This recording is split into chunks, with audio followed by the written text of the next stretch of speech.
Бажаю здоров'я, шановні українці. Маємо чергову хорошу новину. Повертаємо українців додому з російського полону. Сьогодні ще 101 людина. Більшість – оборонці Маріуполя, рядові сержанти, ВМС, прикордонники, Нацгвардія, сухопутники, тероборона. Один цивільний перший заступник міського голови Енергодару.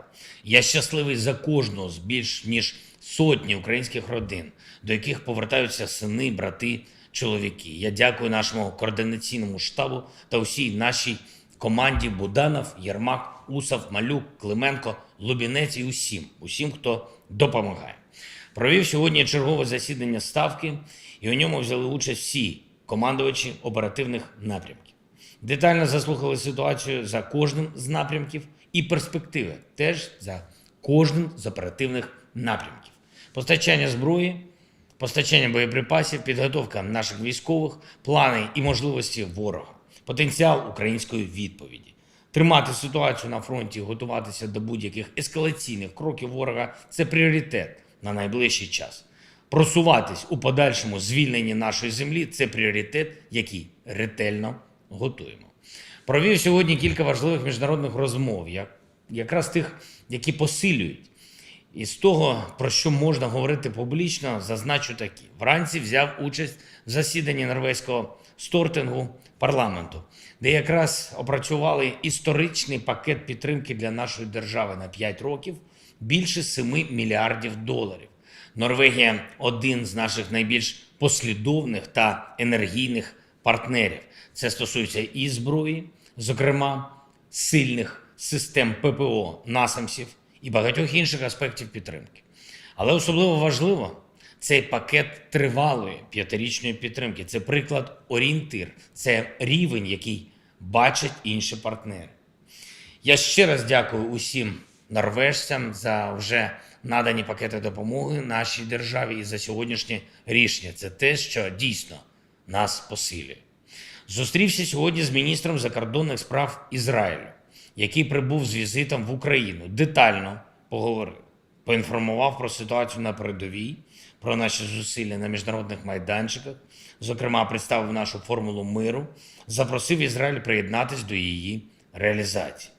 Зустрівся з лідером лейбористської партії Великої Британії та офіційної опозиції. Британці – щирий і міцний наш союзник, вони серед найсильніших захисників глобальної свободи. Важливо, щоб представники усього політичного спектру Сполученого Королівства бачили на власні очі, що принесла російська війна і як українці налаштовані перемогти і відбудувати свою країну. Це була сьогодні змістовна зустріч, корисна. Я ще раз дякую Британії за всю надану нашому народу підтримку, за усю ту оборонну силу, яку ми отримали за допомоги британців.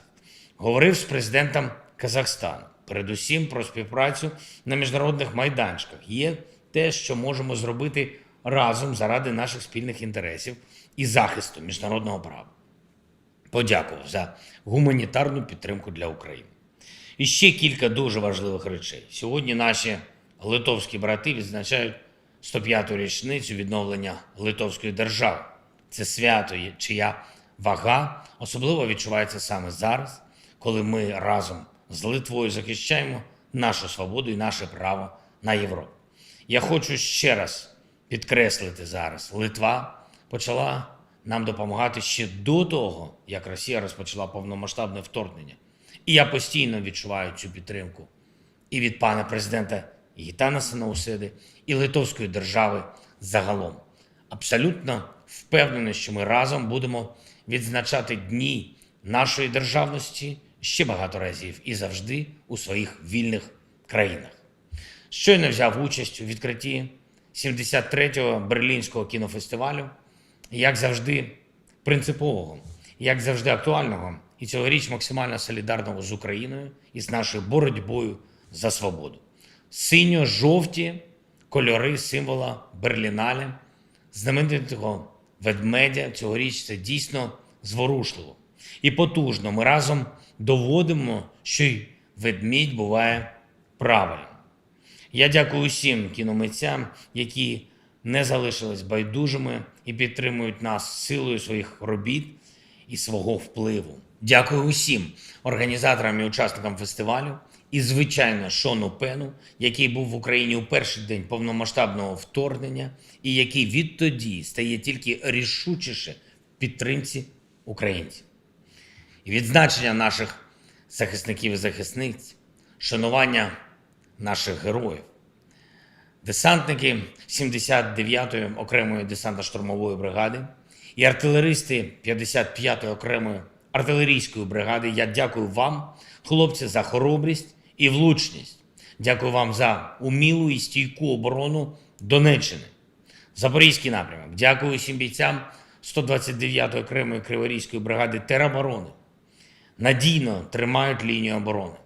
І, звичайно, дякую нашим повітряним силам, усім бійцям ППО і льотчикам, які сьогодні забезпечили результат у збитті російських ракет. 36 ракет і дронів під час сьогоднішньої атаки.